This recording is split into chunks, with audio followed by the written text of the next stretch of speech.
Hello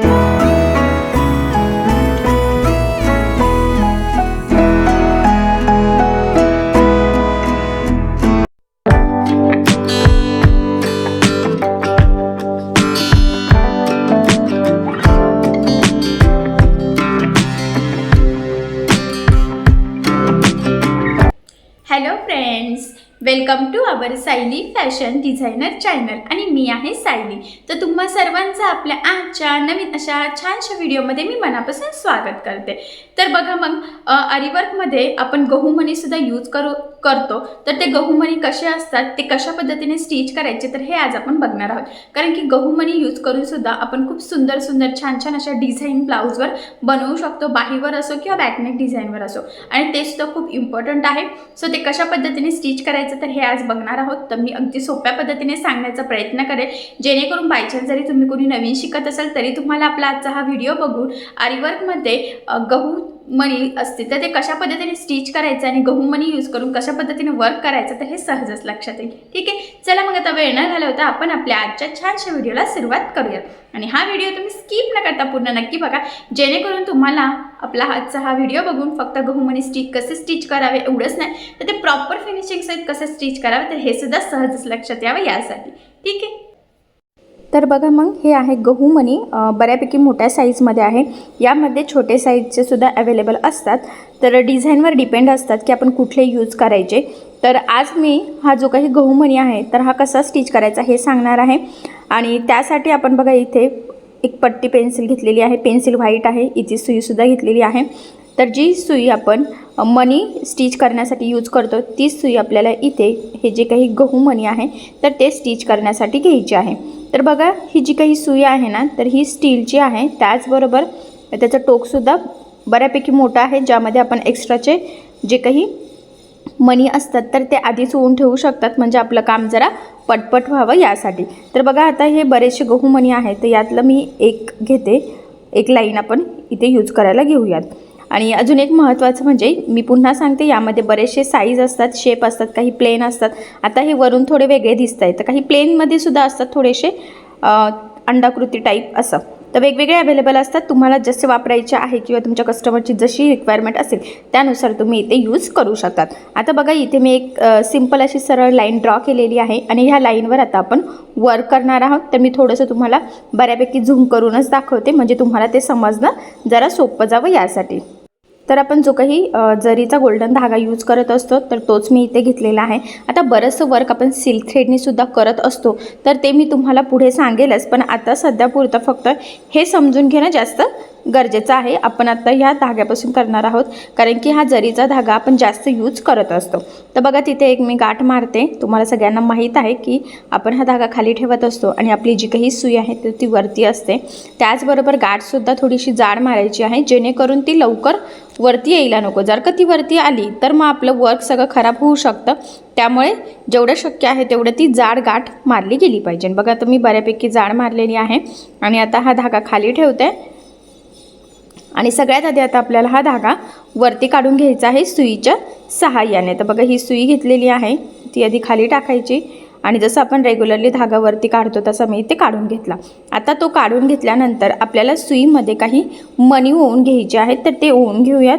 तर बघा मग जेवढं शक्य आहे तेवढं व्हिडिओ मी इथे झूम करून घेतलेला आहे आणि आता सुईमध्ये आपण मणी ओवून घेऊयात। तर बघा नवीन शिकतायत तर एक एक मणी ओवून एक एक टाईम स्टिच केला तरी चालेल, 2-3 लगेच घेतले पाहिजे असं काही नाही आहे, तर पण मी इथे 2 घेते, तर तुम्ही लक्षात राहू द्या। आणि बघा मग सुई अटकून घेतली आणि एक मणी त्यामध्ये ओवून घेतल्यानंतर जशी आपण चेन स्टिच टाकतो तशी टाकायची आहे, जेवढे शक्य आहे तेवढी जवळ, म्हणजे काय होईल की ते व्यवस्थित पॅक होतील मणी। त्यानंतर पुन्हा दुसरा मणी सोडला आणि पुन्हा जशी चेन स्टिच करतो तशी आपण इथे चेन स्टिच करून घेतलेली आहे।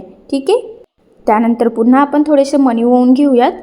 हे बघा, तर सुईमध्ये डायरेक्टच आपण ओवून घेतो असं, जसं मी याआधी पण सांगितलं आहे रेग्युलर मण्यांसारखं सेम तसंच। हे मणी बऱ्यापैकी मोठे आहे त्यामुळे मी सध्या इथे 2 घेते, पण जेव्हा गहूमणी स्टिच करतात तर शक्यतो एक एक मणी स्टिच करायचा, कारण की त्याचा शेप थोडा वेगळा असतो, त्यामुळे वर्कला प्रॉब्लेम यायला नको यासाठी। आणि बघा पुन्हा मग ह्या पद्धतीने सुई खाली टाकून धागा अटकून वरती काढून घ्यायचा आहे, जसं चेन स्टिचला करतो सेम त्याच पद्धतीने पुन्हा। आणि महत्त्वाचं म्हणजे हे बघा हा जो काही धागा येईल तो वरती केल्यानंतर त्यामध्ये पुन्हा आपल्याला पुढचा मणी होऊन घ्यायचा आहे. तर बघा इथे 4 मणी होऊन झालेले आहे. तुम्हाला वाटत असेल तर तुम्ही ॲट अ टाईम 2सुद्धा इथे स्टिच करू शकतात, जसं आपण रेग्युलर मनीला करतो. पण मी सांगेल की तसं शक्यतो करू नका, कारण जर तसं केलं तर बऱ्याचदा काय होतं की ते व्यवस्थित पॅक होत नाही, कारण की गहू मणी हा बऱ्यापैकी मोठा असतो. त्यामुळे शक्य असल्यास सिंगलच पॅक करायचा आहे. बघा मी अतिशय सावकाश तुम्हाला एक एक स्टिच दाखवते, जेणेकरून कुठल्या बोटाने मणी आपण सोडतोय, कुठल्या बोटामध्ये वरचे मणी पकडून ठेवतोय, कशा पद्धतीने सुई खाली जाते, कशा पद्धतीने पुन्हा वरती येते धागा खेचून, तर हे सगळं तुमच्या लक्षात यावं. यासाठी बघा मणी पॅक होण्यासाठी पुन्हा व्यवस्थित ओढून घेतलं आणि दुसरा मणी टाकून बघा पुन्हा रेग्युलर जशी आपण चेन स्टिच करत असतो तशीच इथे करून घ्यायची आहे. व्यवस्थित काळजीपूर्वक करायचं आहे हे काम. थोडा टाईम लागू शकतो नवीन शिकत असाल तर, त्यानंतर प्रॅक्टिस झाली की हे काम खूप सोपं वाटतं. तर मला पण बघा हळूहळू करताना थोडंसं हे होतं आहे, पण आता व्हिडिओमध्ये तुम्हाला हळूहळू सांगणं जास्त गरजेचं आहे, तरच तुम्हाला कळणार आहे की कशा पद्धतीने हे वर्क करायचं आहे ते. आणि एकदा जर तुम्हाला हे गहू मणी कसे स्टिच करायचे हे जर समजलं तर तुम्हाला ब्लाऊजच्या बॅकनेकला किंवा बाहीवर वर्क करणं खूप सोपं जातं आणि हे मणी यूज करून आपण खूप छान असं वर्क करू शकतो. तर ते कसं करायचं हे मी तुम्हाला पुढे सांगेलच, पण आता बेसिकली तुम्हाला हे कसं स्टिच करायचं हे कळणं जास्त गरजेचं आहे. त्यामुळे मग आज आपण गहू मणी कशा पद्धतीने स्टिच करायचे असतात ते बघतोय. ॲक्च्युली रेग्युलर मणीसुद्धा सेम आपण ह्याच पद्धतीने स्टिच करत असतो, पण कसं होतं ते छोटे असतात.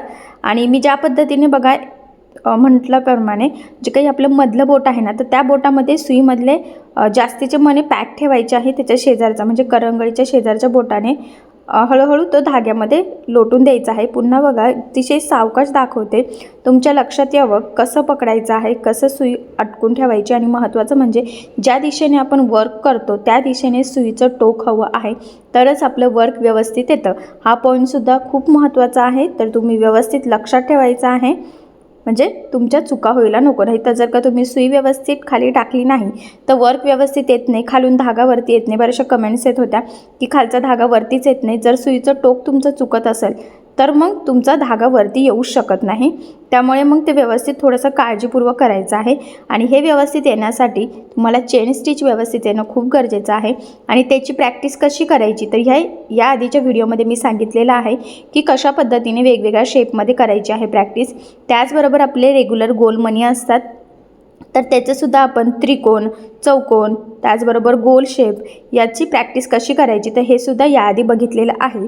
आणि नक्कीच तुम्ही जर त्याची प्रॅक्टिस केली असेल तर हे गहू मणी स्टिच करणं तुम्हाला खूपच सोपं जाईल. तर बघा आता हे गहू मणी इथपर्यंत स्टिच झालेले आहे आणि अजून 1-2 ओवून घेऊयात. आणि इथे सुद्धा आपल्याला गाठ टाकायची असते, जसं आपण रेग्युलरली गाठ टाकत असतो, चेन स्टिचला टाकतो, सेम त्याच पद्धतीने आपण मनी वर्कला सुद्धा टाकत असतो. तसंच आपण पुढे जे काही वर्क करू त्याला आपल्याला ती गाठ टाकायचीच असते. तर बघा मग ह्या पद्धतीने पुन्हा अजून 1-2 मणी ओवून घेऊयात, म्हणजे तुम्हाला थोडंसं अजून बघता येईल की कशा पद्धतीने करायचं आहे आणि मग ते तुम्हाला समजणं सोपं जावं. बघा ह्या संपूर्ण लाईनला आपण आता हे गहू मणीचं वर्क करून घेतलेलं आहे आणि आता आपल्याला इथे द्यायची आहे शेवटची गाठ. तर बघा रेग्युलरली जसं आपण ते लूप काढून घेतो तसं काढून घ्यायचं आहे आपल्याला. इथून सांगते बघा, इथे चेन स्टिच देतो ना सेम त्याच पद्धतीने. आणि त्यानंतर काय करायचं आहे आता पुन्हा मी सांगितल्याप्रमाणे दुसऱ्या लूपमधून पहिलं लूप आपल्याला बघा सुईच्या टोकामध्ये अटकून काढून घ्यायचं आहे. तर जेवढं शक्य आहे तेवढी छोटी गाठ देण्याचा सुद्धा इथे प्रयत्न करायचा आहे, कारण की आता बऱ्यापैकी तुमची प्रॅक्टिस झालेली असेल. आणि थोडंसं जर का छोटासा लूप असेल तर तो सुईच्या सहाय्याने खालनं सुईचं टोक टाकून वरचं लूप आतमध्ये खेचून घ्यायचं आहे, जसं मी गाठ देताना सांगितलेलं आहे सेम त्याच पद्धतीने. तर बघा मग प्रॉपर फिनिशिंग सहित आपण इथे गहू मणी स्टिच करून घेतलेला आहे. हे बघा जवळून दाखवते. तर तुम्हीसुद्धा याच पद्धतीने करून बघायचं आहे. आणि जर तुम्हाला काही प्रॉब्लेम येत असेल तर मला कमेंट करून नक्कीच कळवा, मी तुमच्या प्रश्नाचे उत्तर देण्याचा नक्कीच प्रयत्न करेल. आणि याचीसुद्धा प्रॅक्टिस करायची आहे वेगवेगळ्या शेपमध्ये सुद्धा, कर्व, स्लॅन्टिंग लाईन, त्रिकोण, गोलाकार शेप, चौकोन शेप, जसं मी याआधी रेग्युलर चेन स्टिच आणि मनी स्टिचची प्रॅक्टिस करायला सांगितलेली आहे सेम त्याच पद्धतीने तुम्हीसुद्धा करून बघायचं आहे, म्हणजे पुढचं वर्क करणं आपल्याला नक्कीच सोपं जाईल. तर बघा मग नक्कीच तुमच्या लक्षात आलेलं असेल की गहू मणी कशा पद्धतीने स्टिच करायचं आणि आता ते यूज करून कुठल्या कुठल्या डिझाईन आपण बनवू शकतो, तर हे मी पुढे तुमच्यासोबत नक्कीच शेअर करेन. पण आज जेवढं शिकवलेलं आहे याची प्रॅक्टिस करा, कारण की हे मणी यूज करून सुद्धा खूप सुंदर असं आपण आरीवर्क करू शकतो आणि बऱ्याच ठिकाणी आपल्याला ते लागतात सुद्धा. सो प्रॅक्टिस करा, असंही मी खूप सोप्या पद्धतीने तुम्हाला सांगण्याचा प्रयत्न केलेला आहे. आणि जरी तुम्हाला यामध्ये जर काही प्रॉब्लेम येत असेल तर मला कमेंट करून नक्कीच कळवा, मी तुमच्या प्रश्नाचे उत्तर देण्याचा नक्कीच प्रयत्न करेन.